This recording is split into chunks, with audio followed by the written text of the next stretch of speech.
So, where do you want to go?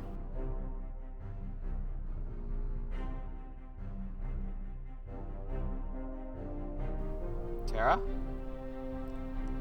Hello? Snap out of it!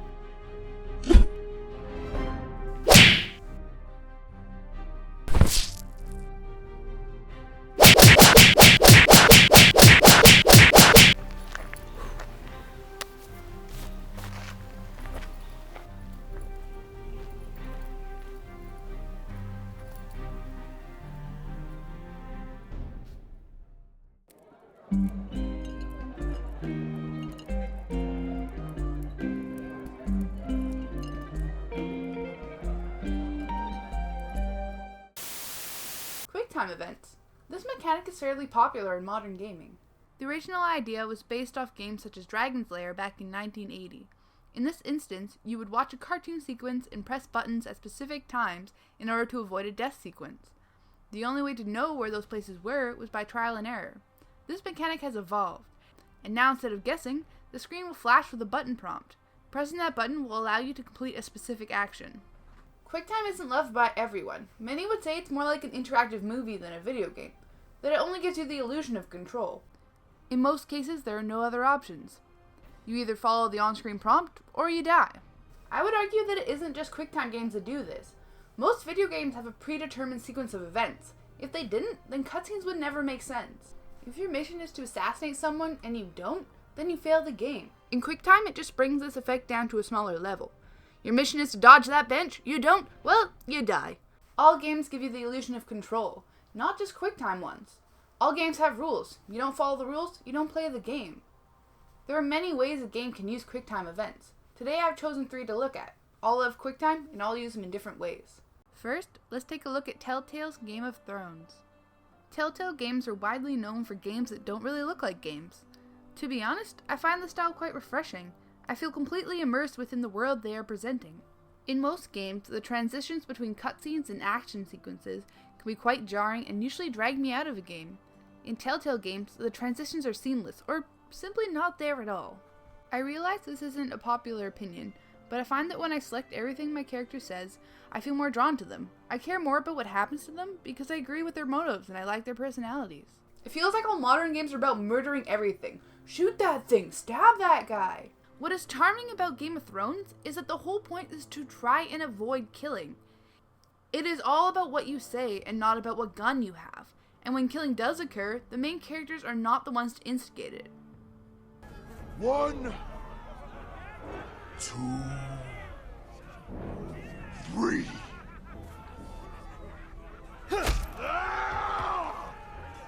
Alright, well, I mean, most of the time.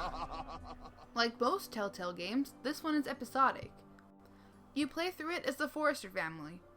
Former Stark bannermen whose life has been thrown in chaos after the disaster that was the Red Wedding.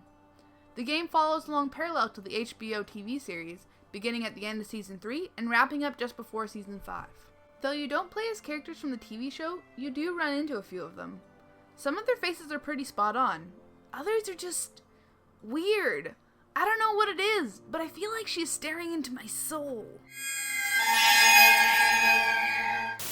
Playing this game makes me sad that the Forresters will never be in the TV show. They are a hardy and ruthless bunch, and just like others in this world, they just refuse to die. The style of this game is a perfect fit for the Game of Thrones world. It is almost all QuickTime. Not a lot of other styles are present. Now for something with a little more violence. Asura's Wrath. Asura's Wrath is the oldest of these 3 games. It was released in February 2012. It takes place in a world overpopulated with demigods and corrupted beasts. You play Asura, originally one of the army generals, before all the other generals framed him for murder and kidnapped his daughter. Truly a lovely bunch. Now you're out for vengeance, and even death can't stop you. This game is also presented in an episodic fashion, and is very anime-esque in theme. Unlike Game of Thrones in our 3rd game, you don't get any dialogue choices in this game, and all of the QuickTime is isolated in battle sequences. This game is a mashup of all different types of gameplay, from rail shooters to Soul Calibur-esque battle arenas. I feel like the QuickTime is a nice complement to the other styles within this game. It helps break it up and keep it interesting. There's just something so satisfying about punching something so hard that all 6 of your arms break off. Alright, so we've covered heavy dialogue and excessive violence. Let's check out something with a little bit of both. Until Dawn. This choose-your-own horror movie incorporates QuickTime to the fullest extent. Not only is it made so you cannot see everything in one playthrough, but by utilizing its butterfly effect, this means that even the smallest choices you make can affect how the game will turn out. For example, locating a weapon in an earlier chapter may allow the player to pick it up later in the game. This game follows 7 high school students while on a winter getaway in a cabin in Alberta, Canada. We're getting spooky already. Canada's a dangerous place, what with all that darn wildlife running around. Surprise, surprise, things go wrong when you hang out in a cabin in the middle of nowhere. Interspliced in between the main sections of the game are first-person sections where you play someone in a therapy session. This is where the game starts to tailor itself to you. You'll be asked a series of questions. Each answer will change how the game will proceed from that moment forth. So you're scared of spiders, eh? Well, now there's a Spidey in every corner. Congratulations, you should have lied, you dummy. One aspect that I found super interesting about this game is the amount of diversity each playthrough can have. It is possible to have every character live and every character die, and every other combination in between. Needless to say, this playstyle holds a special place in my heart. There's a QuickTime game out there for whatever mood you're in. Don't let the naysayers get you down. Grab a QuickTime game and give it a shot. You never know. Maybe it'll be your new favorite. I see you've been looking at my super awesome t-shirt.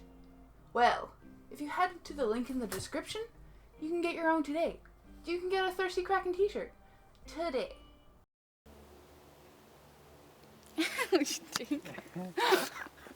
That's a blooper reel. That's after the credits.